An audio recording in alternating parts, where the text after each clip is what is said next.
Never use Google Classroom, simply log into Google. We use our K-12 account at Hamlin. And so once you've logged into Classroom, you can get there by just typing in classroom.google.com, and it'll take you there once you've logged in.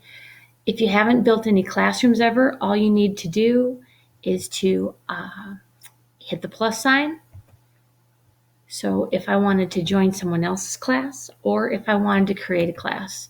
So I'm going to hit create a class, and we'll just do this for tutorial purpose.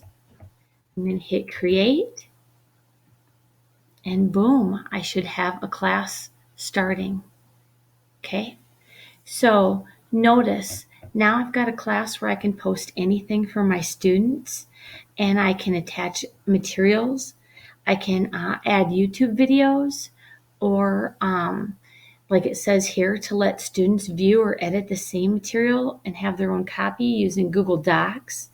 There are so many things that you can do with Google Classroom, and we at the middle school use it primarily as a place for students to kind of a one-stop shop. They can come here to see assignments. They can come here to turn in work. They come here to have a little bit more customized learning environment, at least in my class, where they can, if we happen to be working on a novel, for instance, they can work ahead. The whole book should be posted. So if their team, if their group gets further ahead than what is due that day, they can certainly carry on, and work at their own pace. I do try to have due dates, and we'll go through that quickly. I'm sorry, I'm trying to go a little quick. This is my first tutorial ever really made, and I hate long ones, so I want to keep it brief, but because I personally don't listen to long ones. If you wanted to add something to your classroom, this is what we would do. We'd simply go to the plus sign in the bottom right-hand corner. Now I can create an announcement, and that goes out on my classroom screen on the stream that everybody sees, and it just announces something. And usually at the beginning of the year, I say usually even though I've only used Google Classroom for 1 year, but I really, really endorse it. I like to start off with an announcement, and basically I try to add like a YouTube video that's just weird, and that'll make the kids giggle. And that's what we did to kind of get used to it last year. So you can put in a topic, you can write down anything you want, and that's kind of how you're going to sort things. For me personally, teaching reading, this is usually where I put the name of the book or the name of the skill.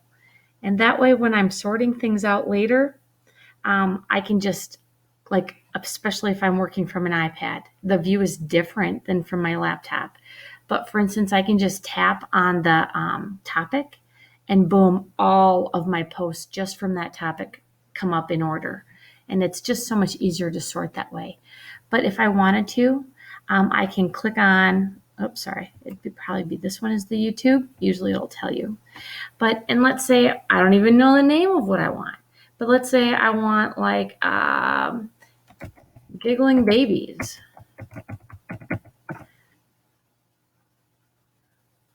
So again, I try to look at time because I'm not going to put a 9-minute video to classes. So I'm going to pick this one. Sure. So I add it, and now it's posted there. But I would also like to give some type of instruction. So I might say, please check this out, and post your favorite scene. Maybe I should be a little bit more specific. How about post what your favorite scene was? Okay. So then we're going to go ahead and post it. And so the kids would take out their earbuds or headphones, and they would watch this in class. That's usually how I do it on the first day. I would tell everybody to open up their computer, and I would tell them how to get to our classroom, because when we go over here, let's see if I can find it. Oh, probably on students, sorry. On students, okay. What we're gonna have here is a class code. And this is how we're gonna actually have students join. So when we first get together with the students, I'm gonna project this to the front of the room, and I'm gonna show this code. So students are gonna go to Google Classroom, and they're gonna be asked to enter a code if they'd like to join a classroom. And they're gonna punch in this code, and boom, then all of a sudden they'll be a part of my classroom. And it'll show that they're a part of Monique Haug's classroom in my class name tutorial, for instance. Okay? And they're the only ones that can see anything I post. Nobody else can see it. Okay? This stream is simply everything that we post throughout the year.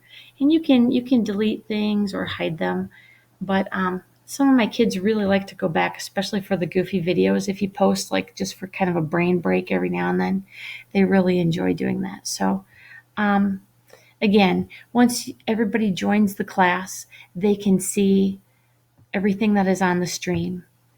What's nice is for the announcement, everyone sees it. But if you wanted to create an assignment, you would do that. And up here, if you noticed, this is for the class tutorial.